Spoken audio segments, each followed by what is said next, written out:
ተቃውሜዋለሁ ብዙ ጊዜ ጥፋት አጥፍቷል ብዬ ባጠፋበት ጊዜ እንትን ብለናል ተቃውሞ ወሏል እንደ ድርጅት ከስራ ተባረሩ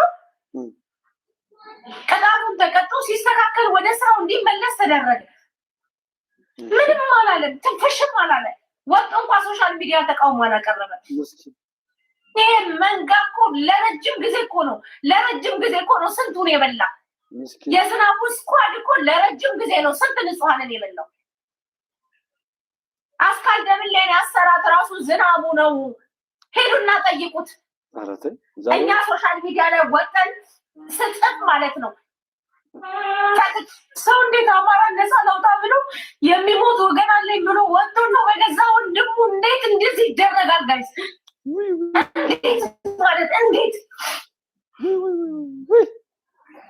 ማቤት ቀልጥ አረመኔ እንዴት እንደዚህ አይነት አውሬ አማራ ውስጥ እንዴት ሊፈጠር ይችላል እንዴት አይነት አውሬ እንዴት ሊፈጠር ይችላል ጋይስ እንዴት እንደዚህ አይነት አውሬ ሊፈጠር ይችላል እናንተ ብላችሁት የገዛ ወንድሙን አስሮ ደብድቦ በቃሬዛ የሚልክ እንዴት እንደዚህ አይነት አውሬ ሊፈጠር ይችላል ኧረ ተይ ቤቲ ቤትሽ ጥፋሽና ለሰላም የሄዱ እናቶች ሲንበረከኩ አልሰማሽም ነበር 12 ቁጥር ሚስማር በግንባሩ የተመታው 21 ተማሪዎች ሲጨፈጨፉ እየነገሩሽ አልነበረም አንቺ በጣም ባለጌ ነውረኛ የተረገምሽ የኃጢአት ውላጅና የኃጢአት ፍሬ ስለሆንሽ በሄድሽበት ላይ አብደሽ ሌሎችን ለማሳበድ ቆሽሸሽ ሌሎችን ለማቆሸሽ የምትሄጂ ርካሽ የሆነ የቆሻሻ መጥረጊያ ስትራቸው ስራዎች እንጂ አልገባሽ ብሎ ነው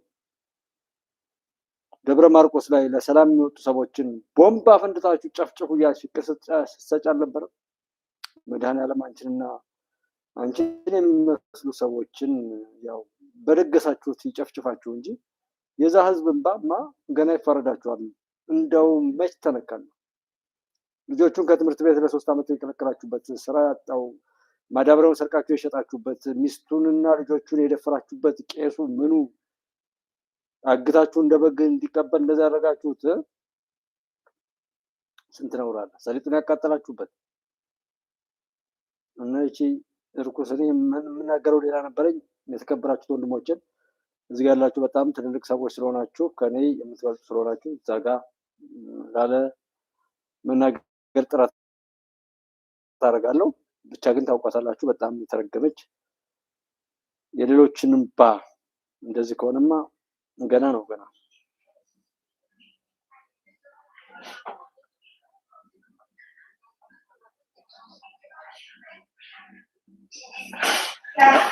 እንደዚህ አይነት ሰው አማራ ላይ አምጥታችሁ ከጫናችሁ ነገ የእያንዳንዱ አማራ እናት ትገደላለች ማለት እንደ ማነው ጎንደር አንድ ሰው ነበረ የጎንደር እናት የዛሬ ማለልኝ ተብሎ የተቀረተለት ጎንደር አንድ ሰው ማን ነበረ ስሙን ጥሩልኝ ማነው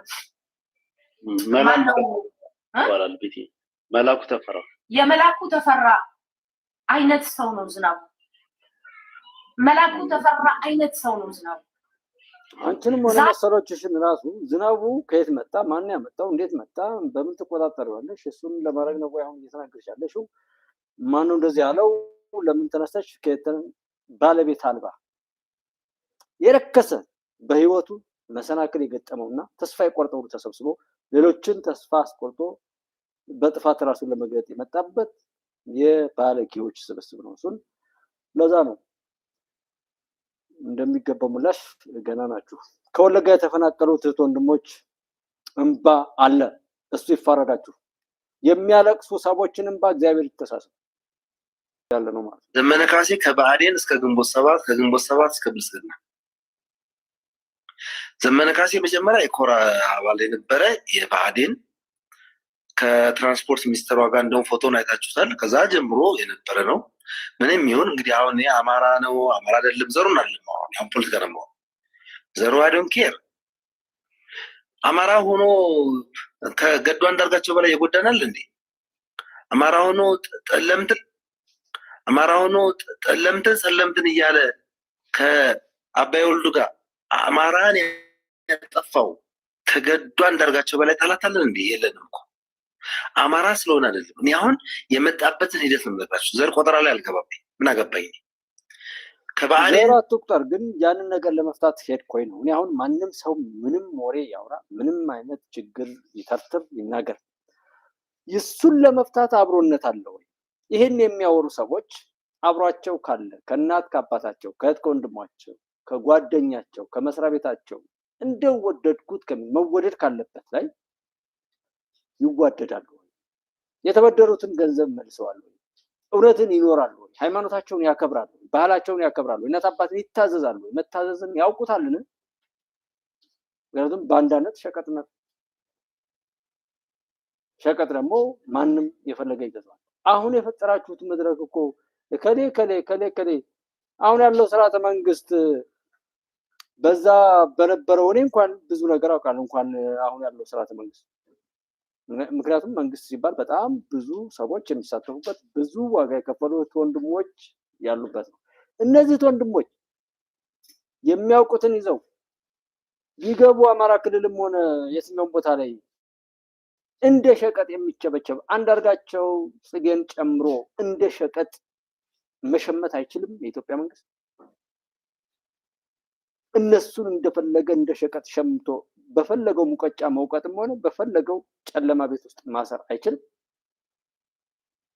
ለከፈሉት የሚጋለብ ሰው ነው። ምን የትኛው ሰው ነው? ያልገበኛ ነው እሱ ነው። አንደኛ ቢሸጥ ቢለወጥ ለመጠየቅ የሚያስችል ምንም መብት የላቸው። ይቺ ቤት የምትባለው ዘመነ ካሴም ምሬ ወዳጁ ሞር ምናምን ተብሎ ከፊት ላይ የተቀመጡ ታፔላዎች በብዙ ፕሮሞሽን የተዋወቁ እቃዎች ናቸው። እነዚህ እቃዎች መሸጥ መለወጥ ቀላል ነው። ለከፈለ ሁሉ የሚሸመት ራሱን በዛ ልክ አርክሶ የሚጋለብ ባለጌ ነው። ወደ ሌላው ብንሄድ አንዳርጋቸው ጽጌ አይሸጥም አይለወጥም። ሸቀጥ ሆኖ መስሎ እንደዛ የሚቃዠው በዛ እድሜው በዛ ብልግና ነው። ወጣት ሴቶችን ሁሉ እያባረረ የማይገባ ነገር የሚፈጽም በጣም ነውረኛ ነው። ጀስት እንደዛ አይነት የረከሰ ባህሪ ያለው አንዳርጋቸው ጽጌ ስለ ኢትዮጵያ ስርዓተ መንግስት ምናምን በየሄደበት ላይ ቢሆን መድረክ አርክስ፣ ሰውነትን አርክስ፣ ትግል አርክስ፣ ምንም ነገር ቢሆን ለማበላሸት ይሄ እርሾ ነው ምናምን ይባላል። እርሾ አይ ቲንክ እርሾ የሚባለው የሆነ ነገር ላይ ሲጨምሩ በቃ ያን ነገር ይዞት ማበላሸት ነው። እንደሱ ማለት ነው። አንዳርጋቸው ጽጌ የምናውቃቸው ብዙ እርሾዎች አሉ። እርሾ ስንላችሁ ሌላውን ለማሳመር የሚያቀርጠው ሳይሆን የሚያበላሸው እርሾ የሚያበላሸው ሽታውን ጠረን ማንኛውም ነገር የሚያበላሽ ከጥቅም ውጭ ለማድረግ የሚሰራ እርሾ አንዱ አንዳርጋቸው ጽጌ ነው። እንደ አንዳርጋቸው ጽጌ ዘመኑ ሁሉ ማየት ነው። ከህወሓት ጋር አብሮ ነው የተቋቋመው። ትግራይ ክልል ውስጥ ቢሮ ተከፍቶለት የነበረ ነው። ፓራላል ሆኖ ተቃዋሚ በሚባለው መር ላይ እንቃወም፣ ይህን ነገር እንከራከር ብለው የሚመጡ ሰዎችን ሁሉ ለማምከን እነሱን መስሎ እነሱን የለፉበትን ነገር የሚበላ ነውረኛ ሰው ነው። ጉዳይ እሱ ነው ወይ? እኛ ስራ ስላልሰራን አይደለም አንዳርጋቸው ጽጌ ያን ሁሉ ዘመን አታሎን ምን ብሎን ዛሬ ደግሞ መልሶ ሊያታልል የሚመጣው? እሱ በሚጮኸው የሚጋለብ ሰው ነው ወይ? እነዚህ በከሰሩ ፖለቲከኞቻችን መጋለብ ቢያንስ አዲስ ፊት አዲስ ምናምን ደብረጽዮን እናመጣናውን የሁለት ወር ደሞዝ ምንም አታገኝ ገና ሀብት ሰብስበን ምናምን ነው እንትን እኔ የትግራይ ሀገረ መንግስት ፕሬዝዳንት ነኝ ምንም አታመጣም ማለት። ስለዚህ ትርጉሙ በተለይ ሰዎች ላሉት አመራር ነበረ፣ ኮር አባል ነበረ፣ የወጣቶች ሊግ ነበረ እንደ ሀብታሙ አያሌው አማራ ክልል፣ ሀብታሙ አያሌው አዲስ አበባ፣ እሱ ደግሞ እዛ። ከዛ በኋላ ዘሎ ግንቦት ሰባት ላይ ገባ። እሺ ችግር የለም። ግንቦት ሰባት ላይ ማን ወሰደው? እንዴት ሄደ? ማን መርጦት? ጥሩ እሺ። ግንቦት ሰባት ሲቋቋም የትግሬን መንግስት በትግሬ መሬት አድርገን እናሸንፋለን ብለው የገቡት እነ ብርሃኑ ነጋ ወይ ደግሞ የኢሳት ግሩፖች እንበላቸው ወደዛ ሲሄዱ የተፈረደበት ሞት የተፈረደበት ብርሃኑ ነጋ ዛሬ የትምህርት ሚኒስትር የሆነው ብርሃኑ ነጋ እዛ ሲሄዱ ምን ህግ ወጣ ካላችሁኝ፣ ሁለት ቋንቋ የሚችል ሰው ብቻ ነው የግንቦት ሰባት አመራር መሆን የሚችል ብለው ህግ ወጣ። በዛ ህግ መሰረት ትልቁ የአማራ ህዝብ ከግንቦት ሰባት አመራርነት እንዲወጣ ተደረገ። ከዛ ነው የሚጀምረው እንግዲህ። ስለዚህ በግንቦት ሰባት መሪ ማን ነበረ? ብርሃኑ ነጋ ጉራጌ፣ ነአምን ዘለቀ ኤርትራዊና ኦሮሞ፣ ኤፍሬም ማዴቦ ከምባታ፣ አንዳርጋቸው ጽጌ ኦሮሞ፣ ሰለሞን ቦጋለ ኦሮሞ፣ ኢዩኤል ጉራጌ፣ ዘመነ ካሴስ በጥያቄ ምልክት እንተው።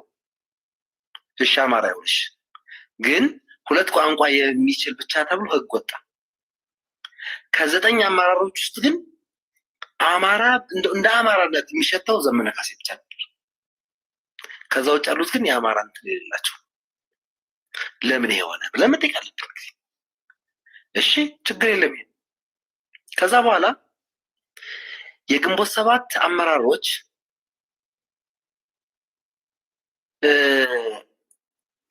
በሙሉ አሁን ተበትነው ፖለቲካ እያወሩ ነው። ማንም ምንም የሆነ የለም። የግንቦት ሰባት ወታደር ግን 300 ብቻ ወታደር፣ ሌሎቹ እንግዲህ 10 ምናምን ሺህ ወታደር ነበረ ይሉ ነበረ። አንዳንድ ጊዜ ደግሞ 4000 ብለው ነበረ። ያ ሁሉ መክኖ ያን ሁሉ አጥፍተውት 300 ወታደሮች ብቻ ወረታ የሚባል ጎንደር፣ ደቡብ ጎንደር ወረታ ላይ 300 ወታደሮች ብቻ ተቀምጠ፣ እነሱም ተበትነው ቀሩ። የት እንዳሉ አይታወቅም። ለምን የሆነ ዘመነ ካሴ እንግዲህ ከዚህ ነው የምንጀምረው። ስለ 300 ወታደር ያወራል። አሁን ግንቦት ሰባት ስለበላው ወይ ደግሞ ሻዕቢያ ስለበላው 10 ምናምን ሺህ አማራ ያወራል። ኤርትራ ውስጥ 361 እስር ቤት አለ። 361 እስር ቤት ውስጥ ከድሮ ከአርበኞች ግንባር ጀምሮ እስከ ግንቦት ሰባት ድረስ ያ ሁሉ ድርጅት ተመስርቶ በነበረው ያን ሁሉ ሻዕቢያ አድርጎ በልቶት ስለሱ ያወራል ዘመነ ካሴ? አያወራም። ዝም ብሎ አማራ ነው የሚለው ልክ እንደደመቀ ሰው አማራ። ታዲያ እንትናም እኮ ማነው ስሙ በረከት ስምኦንም እኮ አማራ የሚለው እኮ ማነው? ይሄ ተፈራው አልዋ አማራ እኮ የሚለው የብአዴን ሰው በሙሉ እኮ አማራ ነው የሚለው እኮ። ከነሱ በምንድን ነው የሚለየው? ለእኛ ተቃዋሚ መስሎ የመጣ ተፈራው አልዋ፣ ዘመነ ካሴ ለእኛ ተቃዋሚ መስሎ የመጣ በረከት ስምኦን፣ ዘመነ ካሴ ለእኛ ተቃዋሚ መስሎ የመጣ ገዱ አንዳርጋቸው። ይሄንም ነገር ወደፊት ያዋል እንግዲህ ችግር የለም። እኔ አይደለም ዘመነ ካሴ ቻይናዊ መጥቶ አማራን ለማዳን ቢሞክር እና ቢቻል ደስ ይለኛል። ግን ውሸት ነው።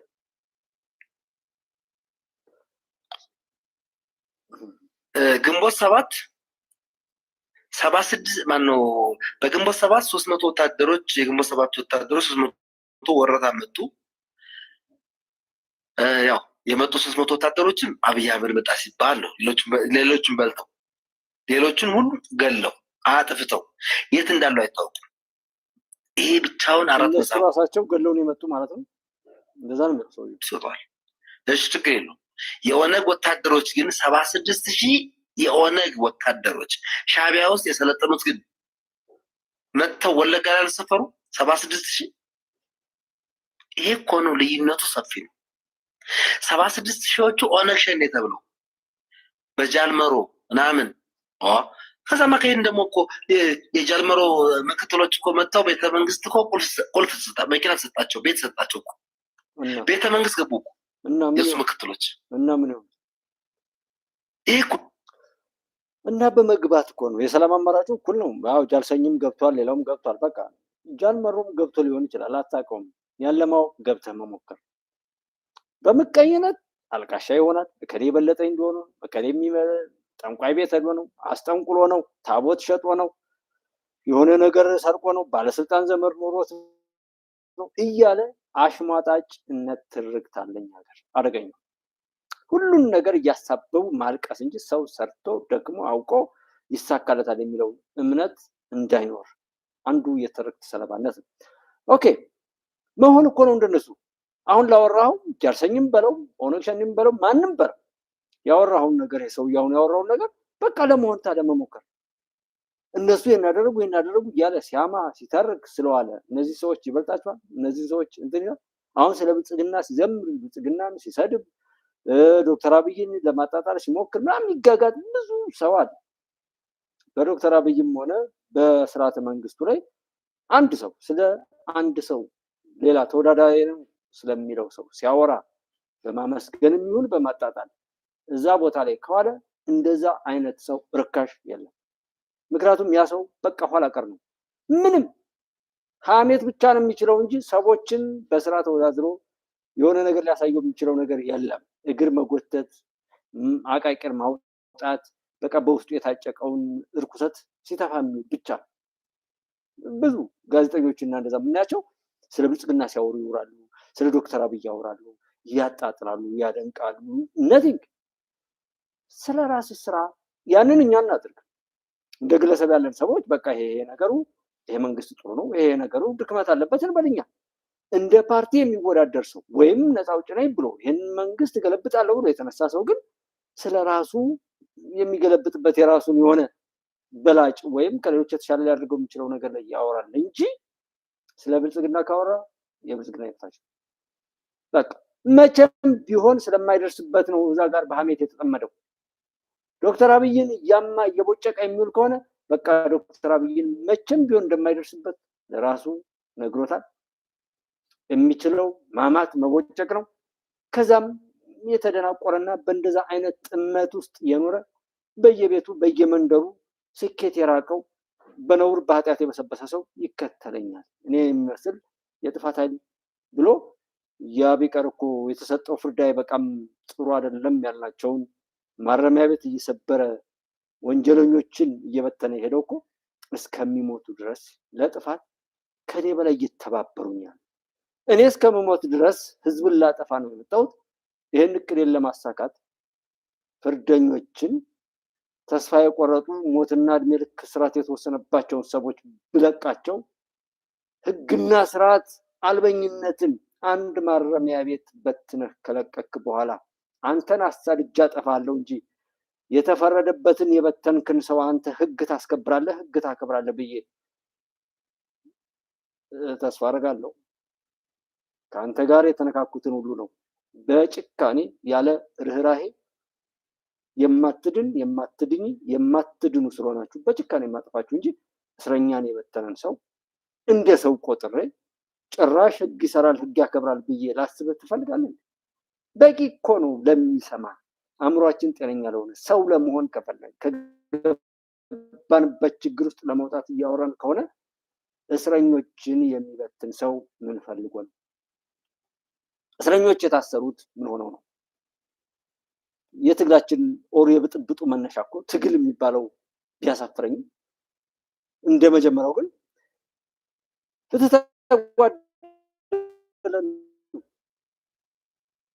ፍርድ ቤቱ ታዞ ነው የሚፈርደው። ፍርድ ቤቱ በገንዘብ ነው እንትን የሚለው። አሰራሮች እንደዛ ናቸው። በዘመድ ነው ቁጥሩ ሁሉ ነገር እንደዚህ ነው።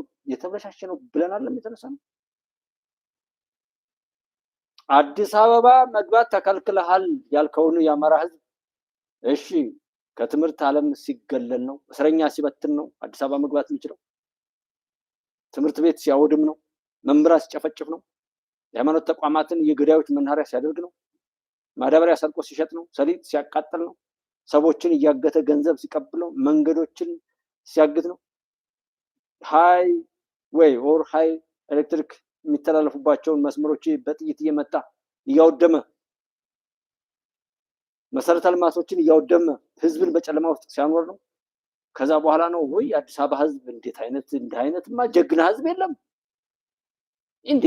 ትውልድ የሚገድል፣ ትምህርት ቤት የሚያወድም፣ ጤና ጣቢያ የሚያጠፋ፣ ነዳጅ የሚያቃጥል፣ ሰሊጥ በሳት የሚያቃጥል፣ ገበሬዎች ሰርተው እንዳይበሉ የሚያደርግ፣ ተማሪዎችን በጭካኔ ሴቶችን የሚደፍር የሚጨፈጭፍ እንዲህ አይነት ጀግናማ አዲስ አበባ ይግባልን ተብለህ ልትገባ ነው? ጉድጓድ ግባና። እኔ ከመጀመሪያ ተጫዋቾች ይልቅ አብረው የሚያሽቃብቱ ገንዘባቸውን ለዚህ የሚከፍሉ ሰዎች ናቸው። ስለ ዘመነ ካሴ አንዲት ነገር ብቻ ልናገር። ዘመነ ካሴ ከብአዴን እስከ ግንቦት ሰባት፣ ከግንቦት ሰባት እስከ ብልጽግና ዘመነ ካሴ መጀመሪያ የኮራ አባል የነበረ የብአዴን ወታደሮች ግን 76 ይደብረኛል። ደብረጽዮን አያቱ ደብረጽዮን ገብረ ሚካኤል ደብረጽዮን ትምህርት የሌለው ከአብይ አህመድ በታች እንደውም አብይ አህመድ እንኳን 7ኛ ተማረ። ደብረጽዮን እኮ ምንም ያልተማረ ሰው ምንም ማለት ነው። በጣም ያሳፍራል። በረከት ስምዖን እህቱ ሩት ስምዖን በፈረንሳይ አምባሳደር ናት። የኤርትራ አምባሳደሩና ፈረንሳይ ነው ያለችው። እህቱ ሩት ስምዖን ኤርትራዊ ነው፣ ራሱን ተናግሯል። እኔ ጎንደር ልወለድ እንጂ ኤርትራዊ ነኝ ብሎ ተናግሯል። እኔ እኮ የማይገባኝ እኮ ራሱ አብይ አህመድ ምን አለ ካለ እንደግመን የምንናገረው ለምንድን ነው? የማይገባው እንዲገባው ነው። የማናውቃለን አንተማ ታውቃላችሁ። አውቀህ መቼ አሳወቅ? ራሱ አብይ አህመድ ኢህአዴግ አልተቀየረም፣ ሪፎርም ነው ያደረገው እና እኛ ኢህአዴጎች ነን አለ። እና ምን ማለት ነው? ተረምንም ነው ምን ማለት ነው? ህገ መንግስቱን እኔ መለስ ዜናዊን ህገ መንግስቱ ልክ አይደለም ብለን ከነ ፕሮፌሰር አስራት ጀምሮ ያ ሁሉ የሞተለት ህገ መንግስት እያለ የሞተለት ህዝብ በሙሉ ያ ሁሉ ያለቀው አማራ በሙሉ ከንቱ ደመከልብ ሆኖ ቀረ ማለት ነው። ስለ ህገ መንግስቱ ያወራ ዛሬ እነ ታዲዮስ ታምስ ታሰሩ ህገ እሱም ብለሃል። አሁን እየጨፈጨፍክ ያለው እኮ ስለ ህገ መንግስቱ ላይ የማያወራውን እኮ ነገርኩህ። ወልቃይትን ውሰደው ምናምን ብለሃል እኮ እኛ ከዛ ውስጥ ነው የወጣን ሲልህ ያንን ግል እናሻሽን የመጣን ያለ እሱን የሚመስል ነገር እኛ አዎ። ታዲያ አሁን አንተ እዚህ የሚያወራውን ሰውዬና እሱን የሚመስሉ ሰዎች የለው ጣምጥተውት ቢሆን ያስቀምጡን ነበር። ልደቱና መሰል እና አሁንና ዳርጋቸው ውስጥ ምናምን የሚባሉት በቃ ተቋሚ ነኝ የሚሉ እነ መራራ ጉዲናን ጨምሮ እንደው እዚህ ለውጥ ላይ ተሳትፎ ኖሯቸው ቢሆን ያስቀምጡን ነበር። ከውጭ መጥቶ ቢሆን አሁን የመጣው ለውጥ ማለት ነው። ከዛ ሰውየው ስለዛ ስለ ህዋት ከምትቃዥ ስለ ባዕድነት ከምትቃዥ ምን ከምትሉ ኦኬ እንደ ለውጥ ነው ብለን ካል ከዛ በኋላ መጣን ለውጥ መጣ ያልነው ይሄ በዚህ ስለተለወጠ ይሄ በዚህ ስለተቀየረ ነው። ከዚህ ወጣን ወደዚህ እንሄዳለን ብለን ስላሰብን ነው። ከዚህ ተነስተን እዚህ እንደርሳለን ብለን ስላልን ነው። በዛ ጊዜ አይሆንም የተባለው እንዲህ አይነቱ ነገር በአሁኑ ጊዜ እንደዚህ ይሆናል ስለተባልን ነው። እሱም ብለን ለውጥ መጣ ብለን ስናስብ ስናቅድና ተስፋ ስናደርግ አሁን ያለው ስርዓተ መንግስት ግን እሱን ሊያስገድ አልቻለም የሚል መሞገቻ ነው የምፈልገው። ነገሮች እየተተነተኑ እንጂ በጥቅል ዝም ብሎ ህገ መንግስታዊ ስርዓቱን ለመናድ እየተባለማ ብዙ ሰው ታስሯል፣ ብዙ ሰው ተበልቷል። የፕሪቶሪያው ስምምነት ተሽሯል፣ ፈርሷል የሚሉ ፍርስራሾችም እኮ የትኛው አንቀጽ ምን ተብሎ የተነገረው እንዴት አልተከበረም ማን ነው ይሄን ሊጥስ የቻለው የሚለውን እየተነተኑ በምክንያት ሊያስረዱንማ እኛም እውቀት ይኖረናል፣ በምክንያት እንሞግታለን። ከጭፍን ጥላቻና ወድቆን ሌሎችን ይዘን ከመውደቅ በሽታ እንላቀቅ ነበር። አሁን እያልኩ ያለሁት ህገ መንግስቱ አንቀጽ ይሄን ያህል እኔ ህገ መንግስቱ ለማንበብ ሞክሬ እስከ ምዕራፍ 3 ነው እንደዚህ ጀምረው ሰው አያየው። አንዳንዱ ሰው እንደውም እንደ ህገ መንግስቱን እዚህ ጋር የምታስቀምጠው በዚህ እኮ አይደለም ህገ መንግስቱ እኮ ብር ነው፣ በብር እኮ ነው ሰዎች የሚታሰሩ የሚፈቱት፣ በብር ሰዎች የሚታሰሩና የሚፈቱ ነው ብዬ ካመንኩ እኮ ስለምንም ነገር ማውራት አልችልም። የምናወራው እኮ ችግር አለ፣ አዎ ይፈታል ብዬ እኮ ነው ማውራት ያለው። እያወራን ያለው እየተነጋገርን ያለው እኮ ያ እንደሚፈታና ለመፍታት ነው እንጂ ጥረት እያደረግን ያለ ነው። የተበለሻሸውን ነገር በቃ ተበላሽቷል ብለን ተስፋ ከቆረጥን ምን አጨቃጨቀን? እየተረገጡ መቀጠል ነው። ምንም አይነት ተስፋ የለኝም። የኦሮሞማ መንግስት ነው፣ የኦነግ መንግስት ነው ወይም የሙስሊም መንግስት ነው ብላችሁ የምታወሩ ሰዎች አላችሁ። እነሱን ታምናላችሁ፣ ለለውጥ አሰሩም። ታዲያ ምን ያንቀዠቅዣችኋል? አርፋችሁ ቁጭ ብላችሁ መገዛት ብቻ መረገጥ ብቻ ነው ያላችሁ መብት። ይሄን አምናችሁ ተቀብላችሁ የምትሉ ሰዎች ማለት እኔ እሱን አላምንም። ተረኛ ገዥ፣ ተረኛ በዝባዥ፣ ተረኛ በደል ፈጻሚና ምናምን ዘራፊ ኢትዮጵያ ውስጥ አይፈጸምም። በጥቂት ሌቦች ምክንያት ህዝብ ዕዳ አይወርስም። እንደ ትግራይ ህዝብ ጥቂት ሌቦች በሰረቁት የትግራይን ህዝብ መከራ ውስጥ እንደጣሉት አሁን አፋን ኦሮሞ ምናምን የሚናገር ዶክተር አብይ አንድ ብሏችሁ አፋን ኦሮሞ ለምሱ እንደዚህ ብላችሁ አንዴ ምን እንደምትሉት እናውቃለን።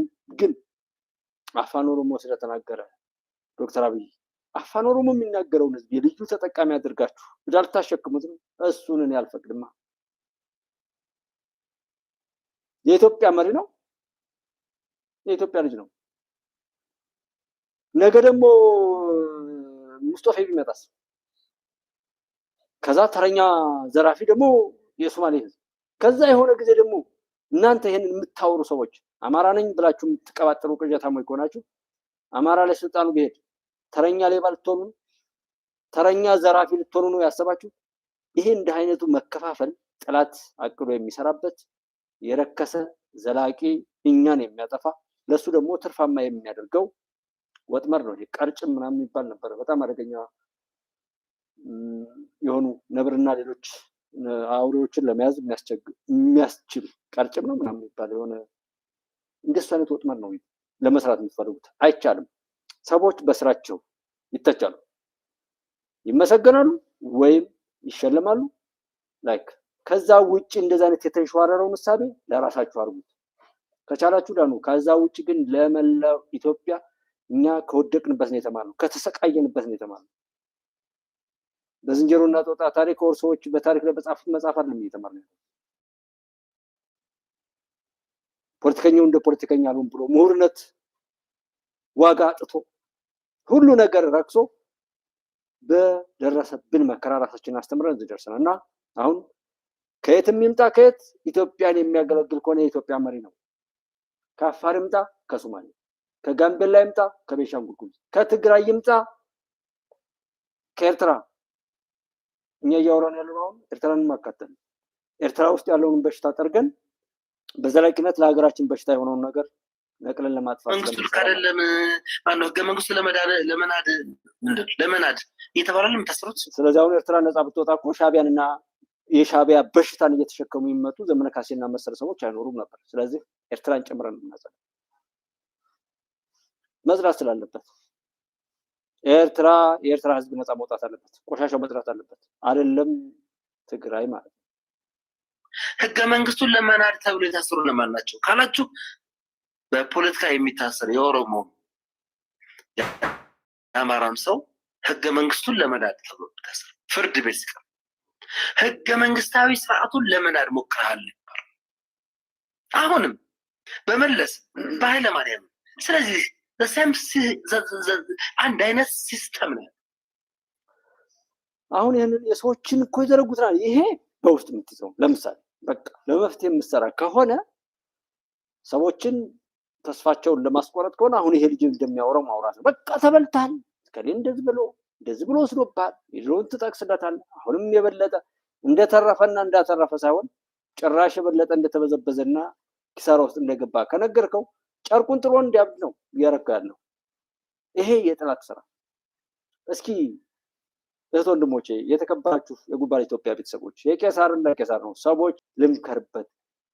በቃ ትንሽም ብትሆን ጉዳት እንዳታደርስ ነው ጥንቃቄያችን። ትንሽም ብትሆን መደንገጥ እንኳን የምንወዳቸው ሰዎች መደንገጥ እንኳን በቃ እንዳያጋጥማቸው ነው የምንሰራው። ለምን ኃላፊነት ነው። አሁን የሚያወሩ ለህዝብ ተቆረቆርኩ የሚሉ ሰዎች እኮ ብታምኑም ባታምኑም በየትኛውም ቦታ ሁሉ ነገራቸውን ያጡ ተቀበዝባዥና ተስፋ የቆረጡ ናቸው። ርህራሄ የሌላቸው ጨካኞች አውሬዎች ናቸው። የተጠጉበትን ህዝብ ነክሰው ለማጥፋት ሊበቀሉ የተነሱ ናቸው። አማራ የሚሉ ሰዎችን እኔ ከ96 ጀምሮ ያረጋገጥኩት ነገር በጣም የተረገሙ አይደለም። አማራ የሚለውን የህዝብን ጉዳይ ይቅርና በቤታቸው ወንዶች ከሆኑ ለሚስቱ፣ ለልጁ፣ ለእናት ለአባቱ፣ ለጎረቤቱ፣ ለአብሮ አደጉ ሚዜ ሆኖ ላጋባው ብዙ ዋጋ ለከፈለለት ዋስ ሆኖ ገንዘብ እንዲበደር እንዲያገኝ ላደረገው ችግሩን ለፈታለት ሰው እንኳን የማይሆን ነው። እዛ ቦታው ላይ ሆኝ የሚጣሉ ዛሬ ላይ በዚህ አጋጣሚ የሚበላለው ማለት ነው ያ በመልካም ውለታ ውስጥ የነበረ ሰው ማለት ነው። እሱን ያየ ነውና ከዛ መውጣት ሳንችል እንደዚህ ነው ብሎ ማለት እንትን አይደለም። አንድ ጥያቄ ልጠይቅ። የአማራ ህዝብ ትግሉ ትቶ ብልጽግናን ቢቀበል ኦህዴድ ስልጣኑንም ገንዘቡንም ይዞ የአማራ ህዝብ መገደል፣ መፈናቀል፣ አዲስ አበባ አትገቡም፣ አጣዬ ድረስ ያለው ውድመት የመሳሰሉት ይቀራሉ። ከፍሎ አያርፍሽ ሆነ ኦህዴድ። ዳንኤል አንደኛ ትግሉ አማራ በሙሉ መክሮ ያስነሳው ትግል አይደለም። ለህዝብ መስጠትም አያስፈልግም። በአደባባይ ወክሎ መርጦ መሪዎችን አሳውቆ ምንም ትግል አልጀመረም። ከዛ ቀጥሎ ደግሞ መነሻና መዳረሻውን በፖሊሲ መልኩ አሁንም መክሮ ዘክሮ እንትን ያለበት ሁኔታም የለም። እሱን ሁሉ ስለምናይ ማለት ነው ትንሽ ራሴን ስላምጣይ እኔ ላለመግባት ሁሉ ብል ያው በዚህ ወቅት የማይቀርበት ስለሆነ ነውና ኦህዴድ ወር ምናምን አሁን እኛ ከተውንለት ማንንም ቢወስድብን ሐላስ በቃ የተፈቀደ ነው። አንድ ሆነ ተዋውቀህ አቅደህ አስበህ ስትነሳ ሁሉ ነገር ቢያንስ አዲስ አበባ አልገባም የተባለው እኔ ልንገርህ ዳንኤል እኔ መተማ ንብረት አለኝ አሁን እዚህ የምኖርበትን የቤት ኪራይ ምናምን እስካሁን ድረስ ባለው እዛ ያለ ቤቴ ነው እየከፈለልኝ ያለሁት ማለት ነው። እዛ 2 ቤቶች አሉ። እዚህ ጎጃም ደጀን ላይ ደግሞ ደጀን ዙሪያ ቤተሰብ ፋዘር ሲሞት አለድኩም። እውነት አይደል የምናወራው? ለምንድን ነው ያለድኩት? እኔን የሚያውቁ ሰዎች እንዳልመጣ ብለው የምሰራው ጎጃም አካባቢ ነበረ።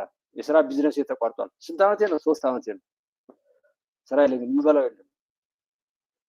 እኔ እዚህ ውብዬ ካለ አሁን እንጃ፣ ግን ባለፈው ቢያንስ የትምህርት ቤትና አንዳንድ ነገሮችን በቃ እንዲከፍልልኝ ሄጄ ጠይቀዋለሁ በአካል ማለት ነው።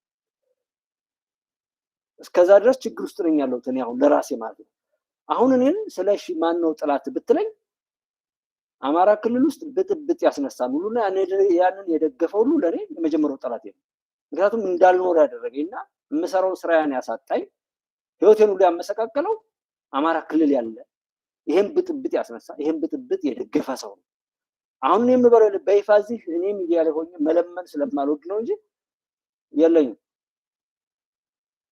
ጀስት ግን ጓደኞቼ እንደዚህ በቃ አንዳንድ ነገር አምጣ ቢያውን ውብዬ እዚህ ያለ ይመስለኛል። ባለፈው እጄ ነግሬዋለሁ በደንብ ማለት ነው። እውነትን ትቼ የሆነ ጽንፍ ምናምን ይዤ እንዳወራ እንደዛ አላወራም። እኔ በጣም የምሰራው የራሴ የሆነ ስራ አለኝ፣ አቅም አለኝ። ወደዛ ኔትወርክ እገባለሁ፣ ችግር የለውም። ለአንድ ግለሰብም ደግሞ ችግር ከተባለ እኔ እስከ ቤተሰቤ መጥፋት አለብኝ እንጂ ኢትዮጵያ ህዝብ መበደል የለበትም በእኔ ችግር ምክንያት ማለት። ስለዚህ ህዝቡ አልመከረም፣ ለመመካከርም ቅንነት የለም። አሁን ዳንኤል ስለሺ እኔ እንደዚህ ብዬ ሳወራ የሆነ እስኪ እንረጋጋ፣ እስኪ ቆይ ቆም በል ስልህ አንተ የብልጽግና ደጋፊ ነበረ ገፍተህ ነው የምትሄደው እንጂ አልገባህም። ይሄ ነገር ከዚህ አንፃር ልክ አይደለም የምታወራው